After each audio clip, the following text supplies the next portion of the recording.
So UFC 300 just wrapped up and it was a fantastic card. I feel like the card did deliver on almost every single fight. There were some absolute bangers on this card.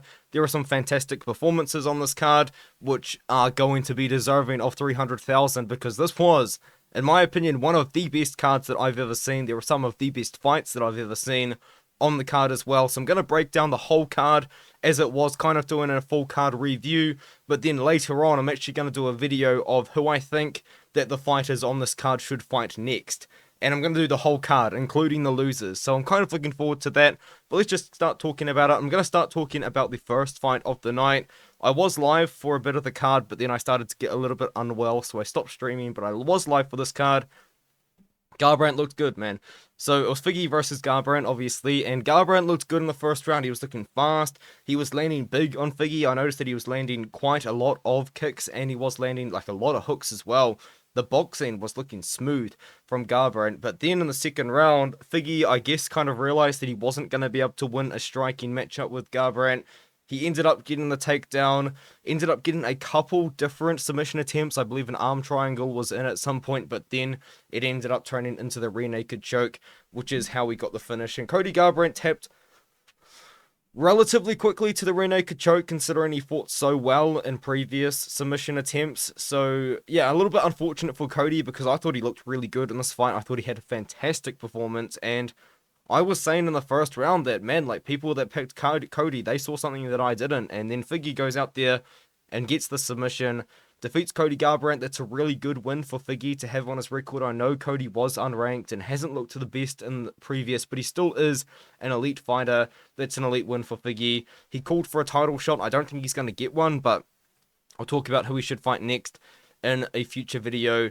But yeah, Garbrandt, I thought he looked good. Maybe Garbrandt still has it, you know? And then we have Bobby Green versus Jim Miller. And I feel like this was kind of a fight which, I know this is going to sound disrespectful to Jim Miller, but I feel like Jim Miller almost kind of threw the fight in a way. Like, you have some of the most submissions in UFC history, and you don't shoot for a takedown against Bobby Green until 2 minutes left in the third round. I thought Jim Miller's fight IQ was quite questionable in this matchup. I feel like maybe Jim Miller at the end of his career has found this power and maybe fell in love with his hands, because Bobby Green, you know, the first round was quite competitive, but after that, Bobby Green absolutely dominated Jim Miller, man. I mean, I think it was a 30-25 scorecard. It was a domination for Bobby Green, a fantastic performance. He showed why he should be ranked, and you could say, oh, Jim Miller's 41 years old, but Jim Miller was on a win streak, you know. Jim Miller's been looking fantastic, and I thought he didn't look too bad in this fight at the start, but yeah, just really questionable fight IQ from Jim Miller. I'm genuinely surprised he didn't go for a takedown. I did pick Bobby Green in this matchup, but I thought it was going to be close because Jim Miller is a fantastic grappler. He's a great grappler, but I guess a lot of new fans wouldn't know that, and they probably wouldn't know that he's got some of the most submissions in UFC history, but it is what it is. Bobby Green got it done, dominated the fight. I think there's some exciting fights for him in the future, man. Bobby Green's a good fighter, an interesting personality as well. He's fun. Andrade beat Rodriguez, and as someone who picked Rodriguez, honestly, I'm actually kind of surprised that there are people out there that thought Rodriguez won the fight. I really thought that Andrade won the fight quite clearly, and obviously not. It ended up being a split decision, and a lot of people seem to think that Marina Rodriguez had done enough to win the fight, but Andrade had Rodriguez on skates in multiple times in this matchup, and she was finding her own success with the wrestling and the grappling. I feel like once again, the fight IQ was not really on display in this one, because I think it was the first round, Marina Rodriguez kind of fell over, or was pushed over after a front kick attempt, and then Andrade stood up and gave Rodriguez the opportunity to stand up, and she didn't stand up. She just kind of stayed laying on her back. I thought that was a pretty bad move, and in hindsight, I think that probably cost her the fight, to be honest with you, because Andrade obviously went on to win a close decision. And with the way that UFC strawweight is looking, it actually might be Andrade versus Jang for the title next. I don't know. I feel like that's kind of a fight that probably is going to happen next. To be fair, I feel like maybe the winner of either way would have maybe got the next title shot, just with the way that women's strawweight's looking. But I'll talk about that in the future. I thought Rodriguez was looking really good. She started to gas out in round 3 though, but she still does have significantly better striking technique than Andrade. She was looking good from range, but was getting taken down and then was almost knocked out. I think it was round 3. Was it round 3 that Andrade had Rodriguez on skates? That's what won the fight there. Oh, this is a good one. Okay, how did I accidentally do that? That was legendary stuff. But anyway, Jaylen Turner lost to Renato Moicano, and he kind of threw the fight in this one here. So what happened is, at the end of the first round, with about 20 seconds to go or so, Jaylen Turner drops Renato Moicano with a massive shot, and then just walks away. Now, the thing about the matchup is, I understand why he didn't follow Moicano down to the ground. I know there's only 20 seconds left, but if you are Jaylen Turner, you want this fight on the feet. It's just the fact that he stood up and then walked away. He kind of showed his back to Renato Moicano and gave Moicano time to recover. Now, I do know that Jaylen did end up jumping on him, but Jaylen really thought the fight was over, and I can kind of understand why, because in the past, when Jaylen has hit fighters with that kind of power, with that kind of shot, he has put them away. But Renato Moicano is a tough dude, man, and he kept coming forward, and then obviously the wrestling and grappling advantage was with Moicano. Turner hurt Moicano very early on into the fight with a body kick, and then Moicano managed to get his wrestling and grappling going and got a lot of control there. But then, of course, obviously that situation happened where Turner gave away a big opportunity to get a big finish. I feel like I understand that you want the highlight KO, but Renato Moicano got up instantly. Like, I understand he was very much probably knocked out. He just got up instantly, though. That was the thing about the fight, where it wasn't like Renato Moicano wasn't laying there and you're waiting for the ref to stop it. Moicano got up instantly, so it was just a really bad look to leave Moicano like that. But Jaylen Turner will come back from this. He's almost 29 years old, so he's still very young. But good for Moicano, and then he had a massive moment on the speech. You know, he was talking about how he can't afford to lose, because obviously with the UFC contracts, if you win, you get your bonus as well as your show-up money. And obviously Moicano is on one of those contracts where you get paid the win bonus. A lot of fighters do just have show-up contracts, but it's usually veterans. Moicano doesn't, so he gets technically double his pay, or I guess half his pay if he loses, and then his full pay if he wins. And now that he's got a young family, he says he can't afford to lose. He's got a family to feed. I thought he had a big moment. Maybe gets 300k. I feel like what the UFC should do, in my opinion, is separate the bonuses and give a lot of fighters 300k, but then give some fighters 50k. Because I know he finished Jaylen Turner. I don't think it was a 300k performance, unlike Diego Lopez versus Sadik Yousef. This was a 300k performance. This one had me out of my seat. This one was massive, dude. I genuinely think that Diego Lopez is one of the most powerful guys at 145 pounds. Because, man, he knocked down Sadik Yousef twice, you know, and people don't do that, you know, especially at featherweight. Sorry, featherweight is kind of one of those divisions where fighters just aren't really knocking each other out. There's probably maybe like some sort of power to weight balance or something like that, but you don't see guys with this kind of power at 145 pounds. I don't really know why, but it is definitely kind of somewhat of a trend, and Diego Lopez, far out, he hits hard, and the craziest thing about it is striking is definitely not the best part of his game. He's a grappler, man, and he landed a massive uppercut on Sadik Yousef, tried to get the finish, potentially could have got the finish there, and then Yousef worked his way up, so obviously it wasn't a bad stoppage because Yousef stood up, but then another uppercut drops Yousef and he was able to get it done, and this all happened in 90 seconds. Diego Lopez is getting the 300k. He has to, man. That was a crazy performance. A star was born. Called out Movsar Evloev for the rematch. I hope they do that. I think that's the fight to make, especially with Holloway potentially going back to 145 pounds after winning that BMF belt. Kayla Harrison dominated Holly Holm. Amanda Nunes had something to say about this, which was interesting. So I feel like the UFC could go multiple ways in this. I will probably touch on it a little bit more in my who they should fight next video, but Nunes did have something to say about this fight. And I feel like maybe they could do Harrison versus Nunes at 145 pounds for the belt again if they wanted to bring that division back. But that division was so dead. And I don't know if they want to just have another dominant champion over a dead division. Because women's bantamweight is about to really get exciting if Kayla Harrison can become the champion. I do feel that Harrison, after beating Holm, and a lot of people are going to say, oh, it was a 42-year-old Holly Holm, this and that. There were a lot of people picking Holly Holm to win this fight, though, and Holly Holm was coming off a win to Yana Santos. Mayra Bueno Silva got her a title shot off a win of Holly Holm. Harrison dominated Holly Holm from start to finish. The elbows, she threw elbows, which she hasn't done in PFL. She did do it in Invicta a long time ago. Looked good on top, dominated Holly Holm. And another thing as well that I feel like people just don't really understand about Kayla Harrison is, like, she is one of, I don't know how good a lot of the fighters in judo are, but she probably is one of the better judo players of all time.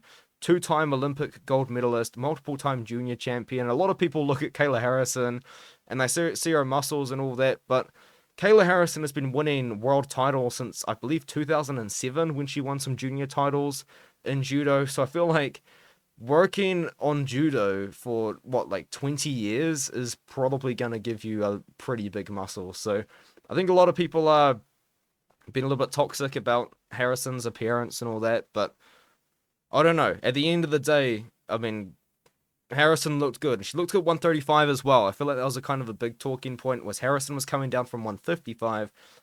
She looked dead on the scales. She did. But she come back, looked good, didn't gas out. That was another talking point. She got into the second round. I thought she looked incredible and dominated Holly Holm. I think she beats Pennington. Like, I am going to be like the conductor of the Kayla Harrison hype train because there were a lot of people talking kind of crazy on Harrison. I'm not going to lie. Like, I feel like a lot of people didn't watch her in the PFL. And I think she's going to be a dominant champion at 135 for as long as she fights. I think she dominates Raquel Pennington easily. I think she can smoke Juliana Pena. Amanda Nunes, yeah, that's a little bit iffy. And it is kind of a little bit iffy because she has happened to come over to the UFC after Amanda retired, but I'm sure she probably had contracts with PFL and stuff. But it is iffy. It is iffy, I do admit that. But hopefully, maybe they can make something happen. Amanda probably won't be keen on going to 135 in a comeback, which is what makes things a little bit interesting. But I think I have to talk about that. Maybe even just a completely separate video, because I feel like there's a lot of touch on there.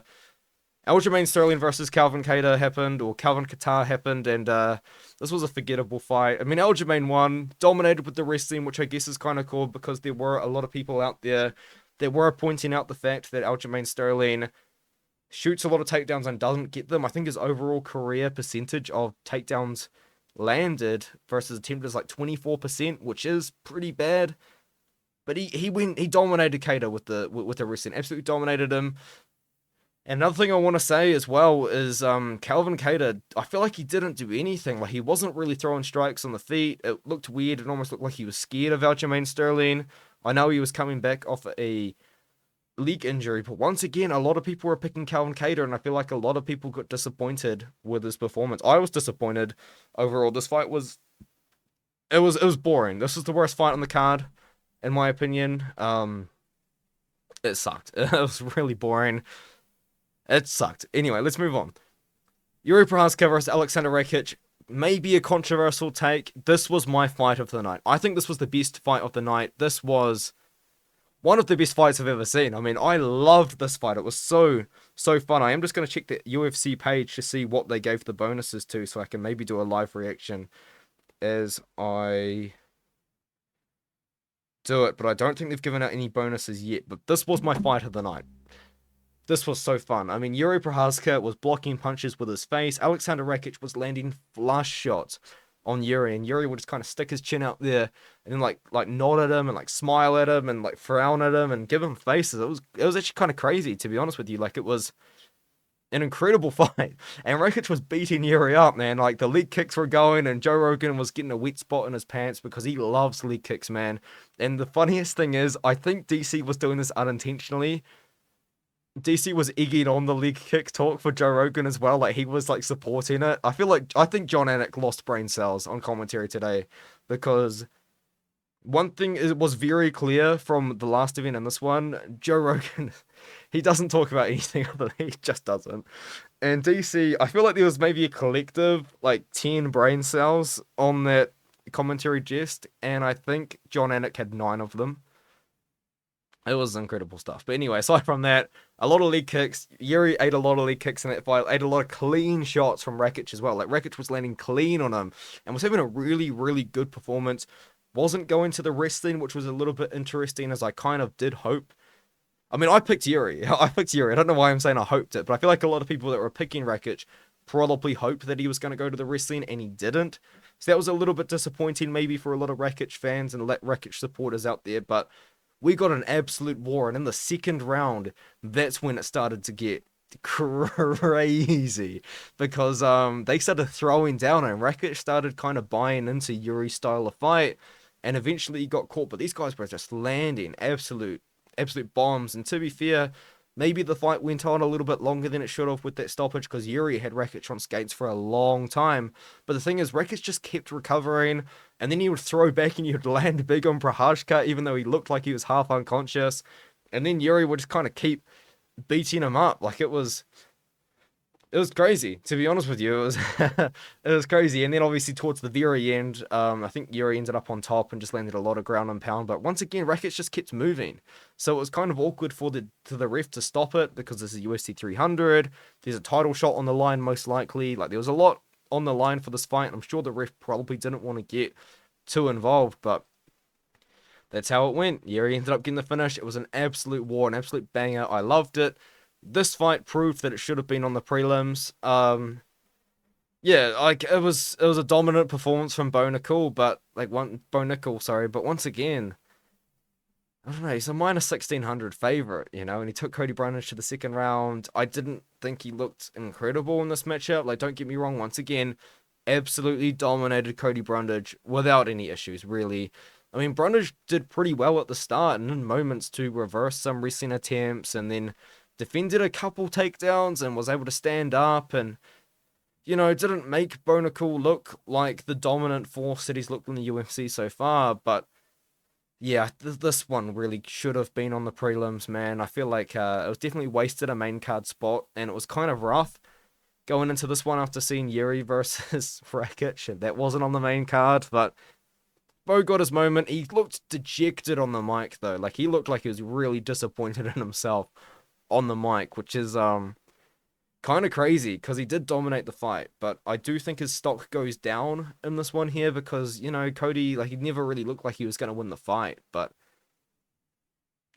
Bo looked really disappointed in his performance. Like, I feel like Bo expected to absolutely smoke Cody Brundage, get hundreds and thousands. I think Bo Nickel probably expected to have a Diego Lopez type performance, and instead he had a boring fight against Brundage. People were booing this fight. Bo was trying to get submissions, and he was doing alright. He was doing well, but it was just kind of, it wasn't anything really crazy, was it? And then Brundage just didn't really offer too much either. I thought Brundage didn't lose stock. I think, if anything, Brundage probably gains fans from this, but yeah, I want to see Bo. And then Bo called out a lot of interesting fighters. I think he called out Alexander Hernandez, which I think is actually a really good fight. I think that's a great fight. I think Fluffy Hernandez is a fantastic fighter, so I feel like that might be the one. Anthony Hernandez, not Alexander Hernandez, my bad. But anyway, I think that's a great fight. I would like to see Bo just fight Brad Tavares, because Brad is a veteran that's hard to finish, and I think that Bo would be able to get a finish over Tavares. And then after that, maybe you can start looking at people like Ikram Oskarov, guys like that, Nursultan Ruzaboev, maybe. I mean, that might be throwing him in the deep end, but Nursultan Ruzaboev is definitely a kind of guy that I think Bo would be able to beat, and beat somewhat handedly, so maybe do that. I know a lot of people from Uzbekistan are going to hear that and probably heavily disagree, but hey, speaking of disagreeing, I genuinely think Oliveira won this fight.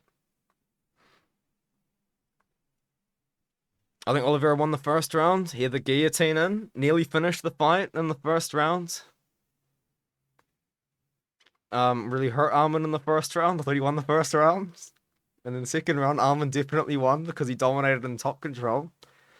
And then in the third round, comes along, and Charles is scared to throw his hands.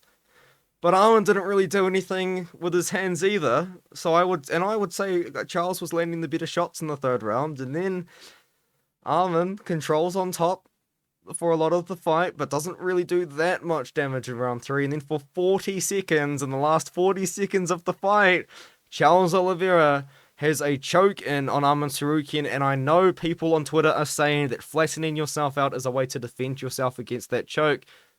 But the point is, Charles Oliveira had a locked-up choke that Arman Tsarukyan could not escape for 40 seconds in the final fight, in a round that was pretty close.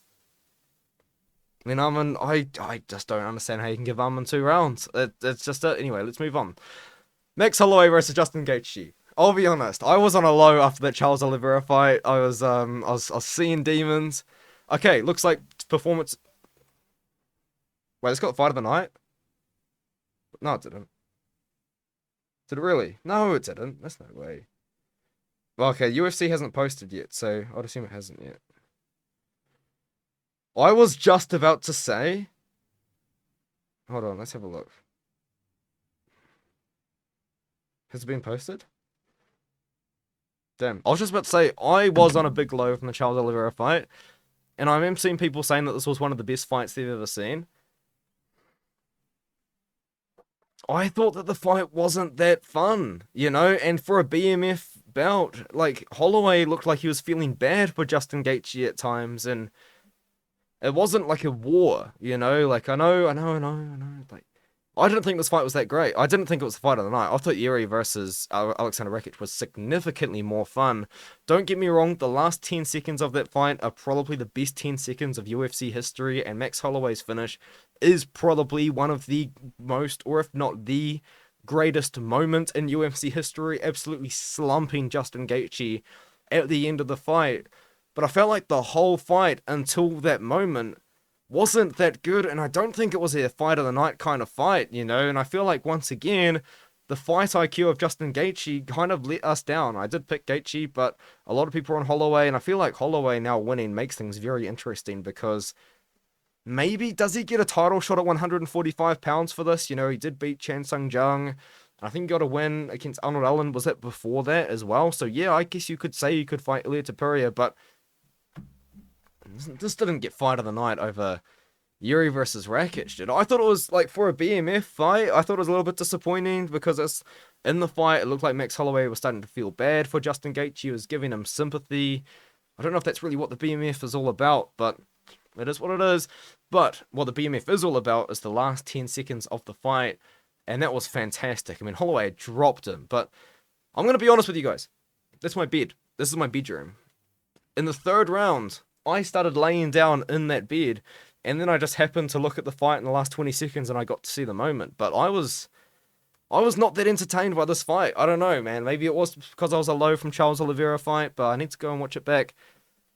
I don't think this wasn't better than Yuri versus Rakic. There's no way. I was getting bored. Anyway, Weili Zhang versus Yan Xiaonan, somewhat controversial, but a great fight. I feel like it did get boring in round 4 and 5 though, but those first 3 rounds were interesting.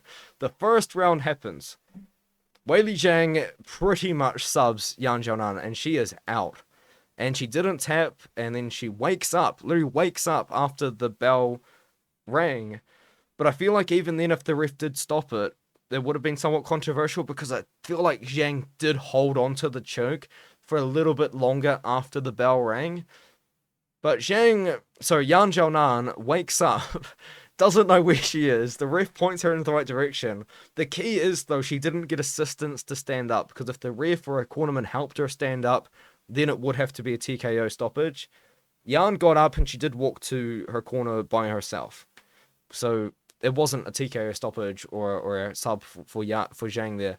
She gets woken up by apparently smelling salts, which the commentary team seemed to think wasn't legal. But I don't know, I was kind of thinking, like, if they've got smelling salts, would that not make them legal? I don't know. I don't know if a cornerman, which I don't even think is employed by the corner, I think the cornermen are employed by the commission, would have smelling salts if they're not legal. But the corner wakes her up with the ice and with the smelling salts, whatever it is, and then Jang goes out there again and has another dominant round in round 2 with her grappling, and once again Yan has to fight, but Jang is gassing, she's slowing down, and then Yan has a big moments in round 3 where she looks good, was able to defend takedowns, was able to reverse, was able to drop Zhang in a couple moments as well.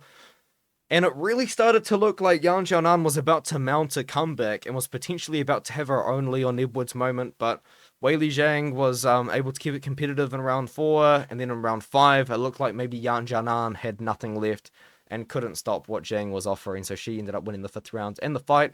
But maybe she could have won the fight. Maybe round 1 and 2 were both 10-8 rounds. It depends on how you wanted to judge those fights, but those rounds. But I feel like Yang Jianan had a good performance. I know this was the co-main event, and some people weren't too happy about it. I thought it was a fun fight. I do think rounds 4 and 5 weren't amazing, and I feel like round 5 was quite boring, so it kind of ruined the fight overall. But I think this was a great fight.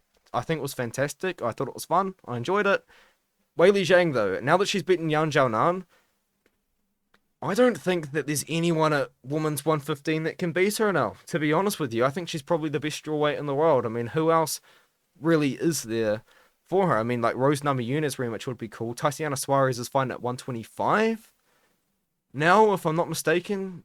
Yeah, no, 115, Tatiana Suarez it is then. I think Tatiana Suarez is going to have to fight Weili Zhang next, and I feel like, it's a good fight. That's a good fight. That's all I'm going to say. I'll talk about that in another video. And then the main event comes about.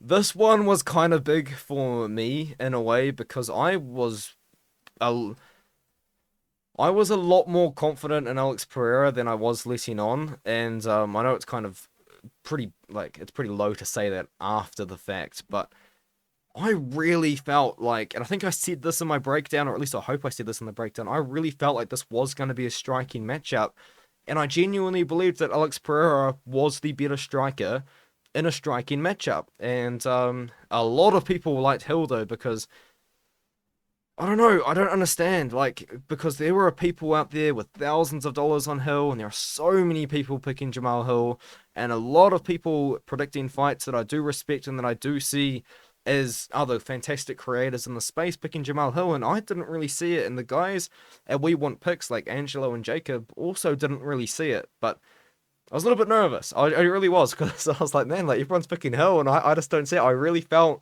like Pereira was the better striker. I did join a few live streams where people were picking Hill, and I was saying, like, who's the best striker Hill has ever fought, because he's looked good at striking against non-strikers at the end of the day, because the best striker Hill has ever fought is Johnny Walker, who is pretty chinny, you know, and aside from that, like, he knocked out, I mean, Jimmy Crute, who's probably one of the worst strikers at light heavyweight.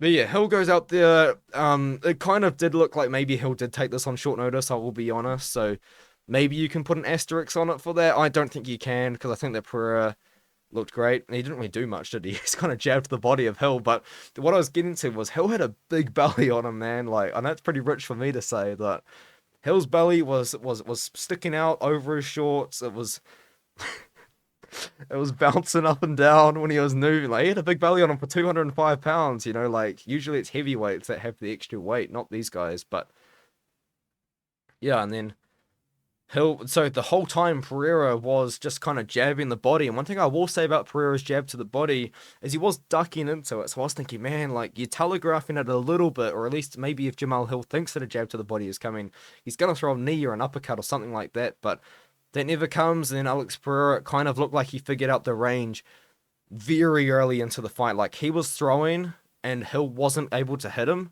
Like, he had it dialed, and then he ends up, what happened? Like, Hill, like, potentially hit Pereira in the nuts or something, and Pereira just kind of pushed the ref away, saying, no, it was all good. And then seconds after that, Pereira just throws the left hook and knocked him out, finished him off with ground and pound. I think it's a 300k bonus. They're going to give it to him? No, I don't know. Let me know what you think, though. What did you think of the card? I mean, I thought it was great. Alex Pereira, he kind of made a somewhat contradictory call out, I feel. Like, I don't know if the translation was correct or maybe not, but the way that it went, like, what he said was he's been talking about how he wants to fight in Brazil, because he has said that he wants to fight at UFC 300 and UFC 301. But he then also said that he wants to fight at heavyweight. So are they going to do Alex Pereira versus Tom Aspinall? I'm all good with that, but I feel like if Alex Pereira wants to fight at light heavyweight, it's going to have to be, sorry, if he wants to fight at UFC 301, it's going to have to be against at light heavyweight, and honestly, just against whoever is ready, to be honest, because why is Magomed Ankalaev number one? He's not the best. He beat Johnny Walker. Come on. Let's get real. Like, it's going to be Ankalaev, it's going to be Yuri Prochazka, or it's going to be Nikita Krylov, I feel like, at 3-0. Or Killer Roundtree's been calling out Alex Pereira. Honestly, It's just going to be whoever's free. It's genuinely just going to be whoever's free for 301. And if Magomed Ankalaev can't make it because he's observing Ramadan, I think we all understand. Then call up Krylov. Then call up Yuri. But Yuri had a war. Like, is he going to be ready to come back at 301? I think he might turn that one down, to be honest with you. So call up Krylov. Call up Kilo Roundtree. Oh my god. It's just going to be whoever's free. If they really want to go down that path, I genuinely think that's what they're going to have to do. But good performance for Pereira. It just felt good to be right on that one, because I know it's big to say it after the fact, and I hate people that say stuff in hindsight, like, it was this and that, but I don't know, I just didn't see the Jamal Hill pick. I really didn't, and a lot of people were on it, and I was like, I was getting nervous, man. I was putting doubt in my mind about picking Pereira. But another thing as well I noticed as well about some people was where people were talking about Alex Pereira as if he only throws hooks, and I was kind of like, you're talking about one of the only people to ever be in the Glory Kickboxing Hall of Fame, the first person to ever become a two-weight Glory Kickboxing World Champion, as if he can't strike. Like, people were talking about he can only throw hooks and straight shots beat looping shots, and Pereira's going to be throwing his hooks. Pereira is not just spamming hooks like Ilia Topuria. That's a bad example. That's a really bad example. But Alex is not just spamming hooks. You know what I mean? Yeah, that's what it is. It is what it is. I don't think Alex Pereira's chinny either. Like, he got caught by like one of the hardest shots Israel Adesanya has ever landed. So I don't know. It was interesting, but. Yeah, that was my recap of the card. I don't know. Like, is that a contrarian opinion? Is that a bad take? Is that a bad take? Because I didn't think Holloway versus Gaethje was as good as Yuri versus Rakic. I thought Yuri versus Rakic was one of the best fights I've ever seen. But hey, what do I know? I'll see you guys in the next one.